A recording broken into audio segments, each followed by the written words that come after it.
Hi friends, ఎలా ఉన్నారు అందరూ? Welcome back to my channel Vineela's world. ఈరోజు మనం చేయబోయే రెసిపీ వచ్చేసి Kerala special ragi chocolate dumplings. ఈ చాక్లెట్ డంప్లింగ్స్ ఎవరైనా కూడా తినొచ్చు. మెయిన్గా పిల్లలకైతే ఇది చాక్లెట్ అని చెప్పి ఇచ్చారంటే నిజంగా చాక్లెట్ అనుకునే తినేస్తారు, అంత టేస్టీగా ఉంటుంది ఈ చాక్లెట్ డంప్లింగ్స్. ఇప్పుడైతే మనం ప్రాసెస్ స్టార్ట్ చేసేద్దాం. ఇక్కడ నేను ఒక కప్పులో కట్ చేసి పెట్టుకున్న కొబ్బరి ముక్కలను అయితే తీసుకున్నాను. వీటిని ఇప్పుడు మనం మిక్సీలో వేసి గ్రైండ్ అయితే చేసుకుని తురుముగా అయితే చేసుకోవాలి. ఇలా తురుముగా అయితే చేసుకున్న తర్వాత మనం స్టవ్ మీద బాండీ పెట్టుకుని అది కొంచెం వేడయ్యాక హాఫ్ కప్ బెల్లం అలాగే పావు కప్ వాటర్ని అయితే వేసుకుని మనం బెల్లం పాకం వచ్చే వరకు వేడి చేసుకోవాలి.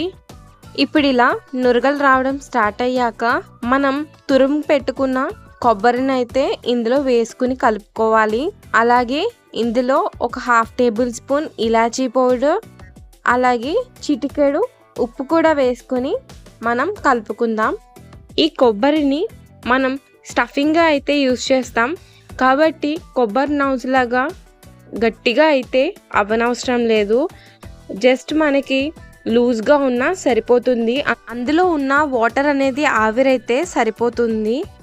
ఇలా మనకి దగ్గరగా వచ్చిన తర్వాత స్టవ్ ఆఫ్ చేసుకుని పక్కన పెట్టుకుందాం. ఇప్పుడైతే మన కోకోనట్ స్టఫింగ్ అయితే రెడీ అయిపోయింది. ఇప్పుడు ఇంకొక బాండీ అయితే పెట్టుకుని అందులో ఒక టీ గ్లాస్తో వాటర్ అయితే తీసుకున్నాను. ఇప్పుడు ఈ వాటర్ అనేది బాగా మరిగే వరకు వెయిట్ చేయాలి. వాటర్ మరిగేలోపు ఒక పక్కన ఒక బౌల్ అయితే తీసుకుని అందులో 1 కప్ రాగి పిండిని అయితే తీసుకోవాలి.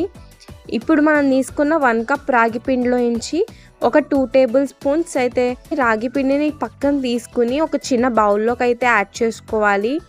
ఇలా యాడ్ చేసుకున్న దాంట్లో కొంచెం వాటర్ అయితే యాడ్ చేసి మనం లిక్విడ్ కన్సిస్టెన్సీలా అయితే కలుపుకోవాలి, ఉండలు అనేది లేకుండా.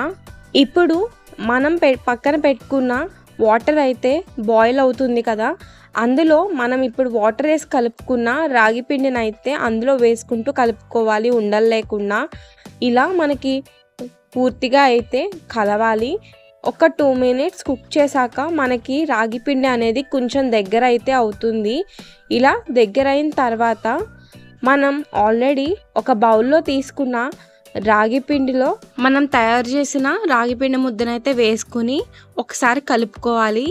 ఇప్పుడు ఇందులో ఒక half tablespoon cocoa powder, ఇది ఆప్షనల్ మాత్రమే, చిటికెడు ఉప్పు అలాగే ఒక హాఫ్ టేబుల్ స్పూన్ బెల్లాన్ని కూడా వేసుకుని మనం చపాతీ ముద్దని ఎలా అయితే కలుపుకుంటామో అదే విధంగా ఇక్కడ మనం డౌని అయితే ప్రిపేర్ చేసుకోవాలి. మీకు పిండి లూజ్ అయింది అనిపిస్తే కొంచెం రాగి పిండిని కూడా యాడ్ చేసుకుని కలుపుకోండి. అలాగే కొంచెం గీ కూడా వేసుకుని మనం డవ్లా అయితే ప్రిపేర్ చేసుకోవాలి. ఇప్పుడు మనం చేసుకున్న డవ్ అయితే ప్రిపేర్ అయిపోయింది కదా, ఇలానే మీరు కూడా డవ్ని అయితే ప్రిపేర్ చేసుకోండి. ఇప్పుడు మనం లోపల స్టఫింగ్ కోసం చేసిన కోకోనట్ని కూడా తీసుకుని మనం ఫస్ట్ రాగి పిండిని చిన్న ముద్దలా అయితే తీసుకుని ఒత్తుకుని అందులో ఈ కొబ్బరి అనేది పెట్టి మనం రౌండ్గా బాల్స్లా అయితే చేసుకోవాలి. ఇక్కడ నేను వీడియోలో ఏ విధంగా అయితే చూపిస్తున్నానో అదే విధంగా మీరు చేయండి. ఫస్ట్ది చేసేటప్పుడు మీకు రాకపోయినా చేస్తూ ఉండగా మీకైతే అది ఎలా చేయాలో అయితే ఐడియా వస్తుంది. నేను ఏ విధంగా అయితే చూపిస్తున్నానో అదే విధంగా ఫాలో అయ్యి మీరైతే చేసుకోండి. మీరు గ్యాప్స్ లేకుండా మాత్రం ఉండేటట్టు అయితే కవర్ చేసుకోండి. ఇలా అన్ని డంప్లింగ్స్ని కూడా చేసుకుని పక్కన పెట్టుకుని ఇప్పుడు స్టవ్ మీద పెట్టుకుని మనం స్టీమ్ అయితే చేసుకోవాలి. నేను ఇక్కడ ఆవిరైతే పెడుతున్నాను. ఇలా మనం ఆవిరి పెట్టి ఒక 5 మినిట్స్ కుక్ చేసినట్టయితే మన చాక్లెట్ డంప్లింగ్స్ అయితే రెడీ అయిపోతాయి. ఇలా బాల్స్ అయితే చేసినప్పుడు గ్యాప్స్ అనేవి మాత్రం లేకుండా అయితే చూసుకోండి, లేదా ఇవి స్టీమ్ అయ్యేటప్పుడు మనకి కొబ్బరిలో ఉన్న పాకం అయితే బయటకు వచ్చేస్తుంది. మనం స్టీమ్ చేసినప్పుడు పెట్టేటప్పుడు అలాగే స్టీమ్ అయ్యాక ఇవి కలర్ అయితే చేంజ్ అవుతాయి. ఇలా చాక్లెట్ కలర్ ఏ విధంగా అయితే ఉంటుందో ఇలా డార్క్ చాక్లెట్ కలర్లోకి అయితే వస్తే మనకి ఈ డంప్లింగ్స్ అయితే కుక్ అయిపోయినట్టే.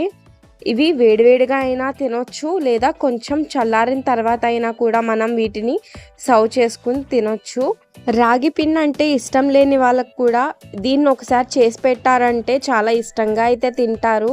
మనం ఈ డంప్లింగ్ని కట్ చేసి చూసామంటే బయట చాక్లెట్ లాగా, లోపల జ్యూసీగా, చాలా టేస్టీగా అయితే ఉంటుంది.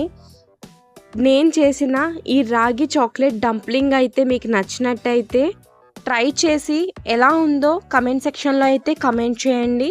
ఇలాంటి మరిన్ని రెసిపీస్ కోసం నా ఛానల్ని అయితే సబ్స్క్రైబ్ చేయండి. అలాగే పక్కనున్న బెల్ ఐకాన్ అయితే కొట్టండి. అప్పుడే నా నోటిఫికేషన్ మీ వరకు వస్తుంది. Please like, share and subscribe to my channel Vineela's world.